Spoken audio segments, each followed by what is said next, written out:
of English. Greeting. This is Rahman and we are attending RSC classes of English language. Today we have a topic day to day spoken English. और आज के इस part 1 में हम उन रोजमर्रा के सेंटेंसेस को इंग्लिश में बोलना सीखने जा रहे हैं जिनकी ट्रांसलेशन आमतौर से मुश्किल लगता है।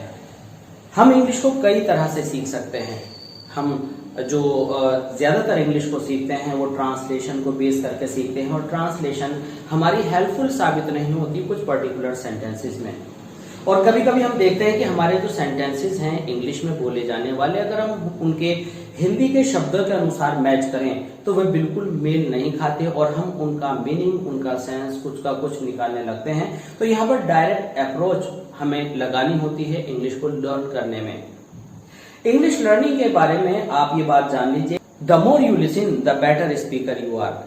जितना ज्यादा आप सुनेंगे उतने अच्छे स्पीकर होंगे आप। तो यहाँ पर क्या करना है कि आपको सुनना है एंड कीप ऑन लिसनिंग। और उसके बाद आपका जो रीडिंग लेवल है वो बहुत वाइड होना चाहिए। और जिन सेंटेंसेस को आपने सुना, कोई एक्सप्रेशन सुनी, उसको जस्ट रिपीट, उसको आप बोलना सीखिए, उसकी प्रैक्टिस कीजिए। और जब जब आप हेजिटेट करेंगे कि ये सेंटेंस मुझे बोलते में शर्म आती है तो आप कभी नहीं बोल पाएंगे। जस्ट स्टेप अप, आप कदम बढ़ाइए और उस सेंटेंस को जो भी आप हिंदी में बोलते हैं उसको डिलीट कर दीजिए और उसकी जगह उस इंग्लिश के सेंटेंस को आप यूज करना शुरू कर दीजिए।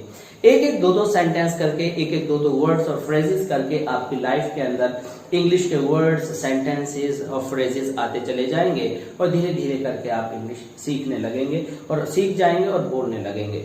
तो आइए आज प्रैक्टिस करते हैं कुछ ऐसे सेंटेंसेस की जिनका जनरली ट्रांसलेशन करना मुश्किल होता है। जो होना है वो होता रहे। कई बार आप कहते हैं कि मुझे कोई परवाह नहीं है, जो होना है हो। अब इसकी इंग्लिश को बनाना थोड़ा सा मुश्किल होता है। अगर आप सीधे इन सेंटेंसेस को, इन पार्ट्स को लर्न कर लेते हैं और यूज करते हैं तो आपको आसान होगा। कम वॉट में जो आना है आए, जो होना है हो। I don't care. Come what में आई डोंट केयर। तो इस तरह से आपने एक पार्ट यहां से लर्न किया, एक आई डोंट केयर आपने अलग से लर्न किया और दोनों को मर्ज करके एक अपना क्लोज बेस सेंटेंस बना लिया। कोई परेशानी नहीं है, आप एक एक सेंटेंस करके लर्न करना शुरू करें। कई बार क्या होता है कि जब हम सुनते रहते हैं और इस तरह के सेंटेंसेस को सुनते हैं तो सुनने के बाद जब एक बात हमारे माइंड में आती है तो फिर वो सेव होती चली जाती है। इसी तरह से अब हम आते हैं दूसरे सेंटेंस पर, यह तो होकर रहेगा, यह तो होकर ही रहेगा। अब होकर, होना means being, becoming, so many words are there but we are not going to use them. We just say it's inevitable यानी जिसे हम टाल नहीं सकते। तो यह तो होकर ही रहेगा। अब आप यहाँ देख रहे हैं कि यहाँ पर फ्यूचर दिखाई दे रहा है और यहाँ पर प्रेजेंट है, ठीक है। और यहाँ पर हमने कॉन्ट्रैक्शन यूज किया है। इट इज को हमने इट्स बोलना है, इट्स इनएविटेबल। तो यहाँ पर क्या है, यह तो होकर ही रहेगा, इट्स इनएविटेबल। अपने माइंड से वो जो हमारे ग्रामेटिकल जो हेल्पिंग वर्ब हैं, मेन वर्ब हैं, उसको थोड़ी देर करके बिल्कुल निकाल दीजिए and you just take this sentence for this one. घुटनों पर बैठ जाओ। अब घुटनों पर बैठ जाओ, अगर आप लिटरली इसका ट्रांसलेशन करेंगे तो बिल्कुल ऐसा होगा जैसे कि भाई जमीन पर बैठ जाओ। अब बैठना, सीट अलग है और जमीन ग्राउंड है तो सिट ऑन द ग्राउंड। अब घुटने कोई जो है शीट तो है नहीं कि आप घुटने रखेंगे फिर उसके ऊपर बैठेंगे, तो वो मीनिंग आपका बिल्कुल बिगड़ जाएगा। तो घुटनों पर बैठ जाओ का मतलब होगा आपका नील डाउन। अब घुटनों पर अगर किसी को बैठाना है तो आप कहेंगे नील डाउन। नील आपकी झुकने की फर्स्ट फॉर्म होती है, नील नैट। इसके बाद है अपनी शक्ति को पहचानो। अब यहाँ पर शक्ति के बहुत सारे मीनिंग्स हो सकते हैं। शक्ति का मतलब है पावर, शक्ति का मतलब है योर पोटेंशियल, शक्ति का मतलब है कैलिबर, शक्ति का मतलब और बहुत सारे हो सकते हैं। तो रियलाइज योर पोटेंशियल। पोटेंशियल का मतलब है कि जो भी आपके अंदर एनर्जी है, जो थॉटफुलनेस है, या जो आप कर सकते हैं, जो आपके अंदर इंस्टिंक्ट है, उसे पहचानिए। Whatever you want to do better, you just realize it. यानी अपनी शक्ति को पहचानो कि क्या आप अच्छा कर सकते हो। तो realize your potential। पैर जल्दी जल्दी बढ़ाओ, थोड़ा जल्दी करो। जल्दी क्यों नहीं करते? पैर नहीं उठते क्या तुम्हारे? किसी भी तरह से आपको एक एक्सप्रेशन कहनी है। आपको जब भी इस तरह का कोई सेंटेंस बोलना हो, मान लीजिए कि आपने ये सेंटेंस लर्न किया, क्विकन योर स्टेप्स। क्विक से बना है क्विकन, en जोड़ने के बाद इसमें वर्ब बन गया। अगर हम इसको ग्रामेटिकली वर्ब के तौर पर बात करें तो यहाँ पर ये वर्ब हो गया और ये एक तरह का इंपेरेटिव सेंटेंस है। आप हमेशा जो भी सेंटेंस बोलें वो हिंदी में कितना ही आगे पीछे वर्ड्स वाला हो उसका सिंप्लीफिकेशन कर लें। दूसरा मेथड ये हो सकता है उसको सिंप्लीफिकेशन को एक ग्रामेटिकल सेंटेंस में चेंज करके उसकी ट्रांसलेशन करके आप बोल सकते हैं पैर जल्दी जल्दी बढ़ाओ इज इक्वल टू अपने कदमों को तेजी से बढ़ाओ इज इक्वल टू तेजी में दिखाई दो इज इक्वल टू कि सुस्त मत दिखो, जल्दी पहुंचो। सबका सेंस एक ही निकल करके आता है। Quicken your steps, step mean जो आपके डिग हैं, जो आपके कदम है, आप आगे बढ़ते जा रहे हैं, तो क्विकन योर स्टेप्स। इसको आप दूसरी तरह से कह सकते हैं लुक शार्प। लुक शार्प मतलब थोड़ा एक्टिवेट दिखाई दो, थोड़ा सा फुर्तीले दिखाई दो, थोड़ी सी एजिलिटी आपके अंदर थोड़ी फुर्ती दिखाई दे, तो एजिलिटी हुआ। और कई सारे वर्ड्स हमने बोले, उसको आपको समझना है और उसको रिपीट करना है। जितना ज्यादा आप किसी भी इस तरह के लेक्चर को सुनते हैं, I have already mention, the more you listen the better you speak. पैर जल्दी जल्दी बढ़ाओ, क्विकन योर स्टेप्स, और you can say look sharp. Look sharp का मतलब है कि फुर्ती में दिखो, जल्दी दिखाई दो। यहाँ पर आता है खूब बढ़िया पार्टी करो। अब यहाँ पर कितने सारे वर्ड्स हैं हिंदी में, खूब है, बढ़िया है, पार्टी है, करो है, आपको ट्रांसलेशन में नहीं करने।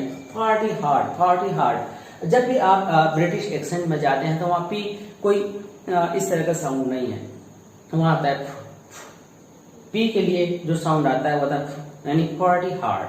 तो इसको सीधे सीधे अगर आप बोलते हैं पार्टी हार्ड तो बहुत ही इंडियन एक्सेंट में हम जा रहे हैं। अगर आपको अपनी एक्सेंट को चेंज करना है तो पार्टी हार्ड, पार्टी हार्ड। तो इसको आपको थोड़ा सा जो आपकी वोकल कोर्ड्स हैं उनको यूज करना है, पार्टी हार्ड। और लेकिन सबसे पहले आपको एक्सेंट से पहले इसको लर्न करना है कि आप कैसे बोलेंगे खूब बढ़िया पार्टी करो, जमकर पार्टी करो। और आपने सुना होगा कि रॉकिंग वाला जो स्टाइल है कि बिल्कुल हिला डालो, दैट इज पार्टी हार्ड। आस पास ही रहना, there is no word for आस एंड देन पास, दीज आर राइमिंग वर्ड्स आस पास, but such type of English doesn't exist. आस पास ही रहना तो आप कहते हैं stay closely, stay closely, stay closely. आप कोशिश कीजिए कि आप एक ही सेंटेंस को, एक ही एक्सप्रेशन को बार बार इतना ज्यादा बोलें कि यू आप जो हैं उसके यूज टू हो जाएं। यूज टू मतलब आप उसके आदी हो जाए। अब आपने सुना उसके यूज टू हो जाएं, you just learn from the moment. Use two means आदी होना। अब आदी होने के दो तरह के अलग अलग मीनिंग्स हैं, जैसे एडिक्टेड टू होना, यूज टू होना। अब जो आदी होना है, एडिक्टेड टू के अंदर जो आता है उसका मतलब है कि आपको लत लग गई है किसी चीज की, वहां पर वो डिसअप्रूवल रहता है, नेगेटिव मीनिंग रहता है। लेकिन जो आदी होने का मतलब है, उसका मतलब है कि मुझे आदत नहीं थी लेकिन मेरे को वो आदत डेवलप करनी है, तो हो जाएगा I am used to it. Use to के बारे में हम अगली वीडियो में डिस्कस करेंगे कि ये यूज टू कहां पर यूज होता है, किस किस तरह से यूज किया जाता है। यूज टू के बाद केवल मेन वर्ब की फर्स्ट फॉर्म आए, ये जरूरी नहीं है। तो यहाँ पर आया कि आसपास ही रहना, तो हो गया आपका stay close, close by, it's be, stay close by. Close by मतलब आसपास, क्लोज बाय तो आसपास की इंग्लिश हुई क्लोज बाय। और ही रहना, रहना नेवर मीन्स लिव, लिव का मतलब कुछ और हो जाएगा, तो स्टे मतलब ठहरना।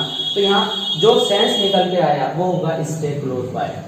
मुझे बुरा नहीं लगता, आपने अक्सर सुना होगा don't mind. Don't mind and is an imperative sentence. I don't mind, do you mind, he never minds. तो आप माइंड को बुरा मानने के सेंस में यूज करें, do you mind it, I never mind. तो इस तरह से आप कई तरह के सेंटेंस बनाइए, आई never mind, I don't mind, do you mind. तो इसको बार बार डेवलप कीजिए, इसको बार बार बोलिए। और जहां भी आपको बोलना है वो एक आप स्क्रिप्ट तैयार कर लीजिए और इमेजिन कीजिए कि मेरी किसी से कॉन्वर्जेशन हो रही है और मेरे को वहां पर बोलना है, do you mind it, no I never mind. अगर फ्यूचर में है तो आप इसे फ्यूचर में यूज कीजिए, प्रेजेंट में यूज कीजिए, आई डिडंट माइंड, मैंने माइंड नहीं किया, और नहीं किया पास्ट में I didn't mind, did not नहीं बोलना, आई डिडंट माइंड। इसके बाद होता है आराम से खड़े हो, आराम से खड़े हो जाओ, आराम से खड़े रहो। क्लास में कई बार टीचर्स इंस्ट्रक्शन देते हैं, हम अपने जो फॉलोअर्स हैं उनको बोलते हैं, यंगस्टर्स हैं उनको बोलते हैं, कई बार बहुत सारी जगहों पर हमें बोलना होता है stand easy, stand at ease, stand at easy, stand at ease, stand easy. अब यहाँ देख रहे हैं आप, यहाँ इजी लिखा हुआ है और यहाँ पर ईज लिखा हुआ है। ईज क्या है, नाउन है, और इजी क्या है, एडजेक्टिव है। तो यहाँ क्या हो जाएगा, स्टैंड इजी, स्टैंड इजी, चैन से खड़े रहो। आप ये कह सकते हैं stand peacefully, stand ease, stand easy, stand at ease. अगर आप एट लगाएंगे तो ईज बोलेगा, और एट नहीं लगा रहे हैं तो फिर आपको ये जो है एडवर्ब की तरह से आपको स्टैंड के लिए वर्क कराना है, तो हो जाएगा स्टैंड इजी। तो ये आपने कई बार एंड बार बार रिपीट करना है। इसके बाद आते हैं अपने गुणों को निखारो। अब जनरली हम कहते हैं improve your qualities, improve your whatever, लेकिन अगर इंप्रूव हम बोलते हैं एवरीबॉडी, तो थोड़ा सा कुछ नया करके बोले। अब आते हैं 10 नंबर पर, अपने गुणों को निखारो। तो hone your talent, hone your talent, hone का मतलब है इंप्रूव, जैसा कि अभी हमने बोला था हॉन योर टैलेंट। तो आपको हॉन और जो आपके गुण हैं वो क्वालिटीज वर्ड्स यूज, वो जो आप कहें सिचुएशन के according you can use those words, but hone your talent, hone your talent. ये जो टी है, इस टी को बहुत ही क्लियरली टो नहीं बोलना, टो का जो साउंड है वो इंग्लिश में hone your talent, hone your talent, hone your talent. जब आप शुरू में टी को टैलेंट बोलेंगे तो ये बहुत ही प्लेन और बहुत ही नीरस सा साउंड है। ये जो है हमारी इंडियन जो लैंग्वेजेस हैं, उर्दू हुआ, हिंदी हुआ, उसमें टी को स्पष्ट बोला जाता है, लेकिन इंग्लिश में टी क्लियरली नहीं बोला जाता, वो होता है। तो hone your talent, hone your talent. तो जब आप इसको जल्दी जल्दी बोलते जाते हैं तो आपको वो आप उसके यूज्ड टू हो जाते हैं। और जो हमारा स्पोकन है, this is all about speaking, spoken and speaking, यानी स्पोकन में जब आप एंट्री करते हैं तो आपको कॉन्टिन्यूअसली लगातार बोलते रहने की प्रैक्टिस करनी है। जब आपके अंदर इंप्रूवमेंट आता है, अपने गुणों को निखारो। ऑन योर, अब ये है योर, योर इतना क्लियरली नहीं बोलना, योर। आर जो है लास्ट का जो आर है वो लिटिल बिट साइलेंट रहेगा और उसका साउंड इतना क्लियरली नहीं आएगा।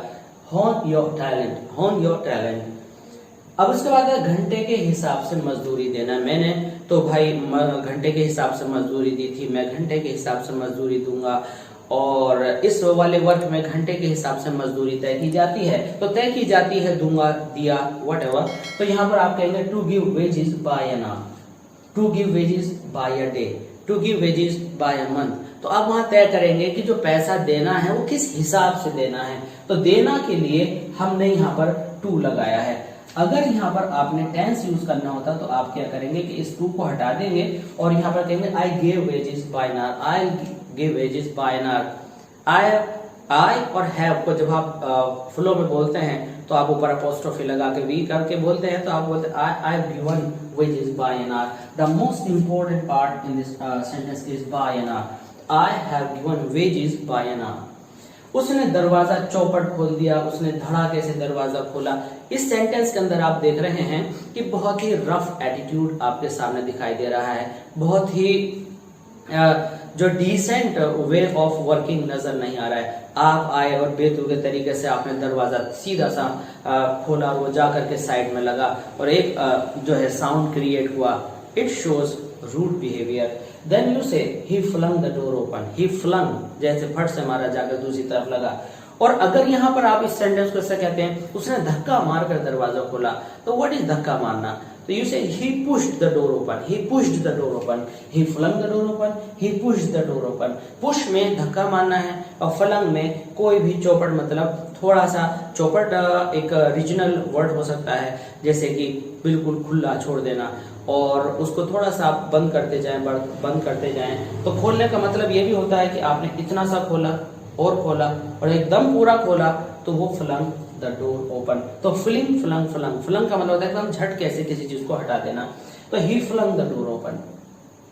वह दौड़ा दौड़ा आया। अब यहाँ पर आप देख रहे हैं कि आपकी जो वर्ब है वो 2 टाइम्स यहाँ पर अलग अलग सेम वर्ब एक ही वर्ड में रेपिटेशन में आई है। तो आप लिखेंगे वह दौड़ा दौड़ा आया, तो ही केम रनिंग, ही केम पैंटिंग। अभी जो पैंटिंग है ये हाफना, ही केम लाफिंग। अब ये एक सेंटेंस नहीं है, आप इस सेंटेंस को अपने लाइफ एंड यूजेज के अकॉर्डिंग इसको वेरियस फॉर्म्स में चेंज कर लीजिए। वह रोता रोता आया, वह रोता रोता चला गया, ठीक है। He went away weeping. तो कई सारे रूप में ले लीजिए। तो इस तरह से ये आपका जो सेंटेंस है ये आपके लिए मल्टी यूज वाला हो जाएगा। मैं पढ़कर आया हूँ। अब व्हाट इज दिस पढ़कर, मैं इसको अगर यहाँ पार्टिसिपल की बात करूं तो फिर मैं ग्रामर में जा रहा हूँ। मुझे यहाँ ग्रामर में नहीं जाना, मुझे जो मैंने थॉट लिया इन Hindi, I just want to translate in English, not literally translation, I just want to speak it in English. That's why I have come after reading. I have come after reading. I have come after reading. तो एक sentence को बार बार बोलो, फिर आप कहेंगे कि मैंने पढ़कर परीक्षा पास की। I have passed my examination after studying. तो बिल्कुल सिमिलर वे में आप दूसरा सेंटेंस सोचिए एंड आईज क्लोज करके आप उस सेंटेंस को ये मानिए कि मेरे को एक ब्रेथ में इतनी बार इस सेंटेंस का रेपिटेशन करना है। तो इस तरह से आप इसको क्लियर कर पाएंगे। उसके बाद फिर आप इंग्लिश को कवर कर लीजिए और फिर हिंदी का सेंटेंस निकालिए। यह तो होकर रहेगा, इट्स इनएविटेबल। तो आप फिर from the day you begin, you just start speaking, आप बोलना शुरू कर दें and the more you repeat the more you become fluent। तो इसको याद रखिए, इसी सिलसिले को, इसी सीरीज को will continue and I hope कि जितना आज आपने लर्न किया ये आपके लिए बहुत ही अच्छा साबित होने वाला है। It will prove to be extremely fruitful. तो इस सीरीज को आगे देखते रहने के लिए प्लीज सब्सक्राइब कीजिए हमारे channel Oracy classes of English language को, जिस पर आप पाते हैं vocabulary, comprehension, literature and everything related to grammar। तो प्लीज शेयर कीजिए, सब्सक्राइब कीजिए and keep on watching Oracy classes of English language. Thanks for being with us, thanks a lot.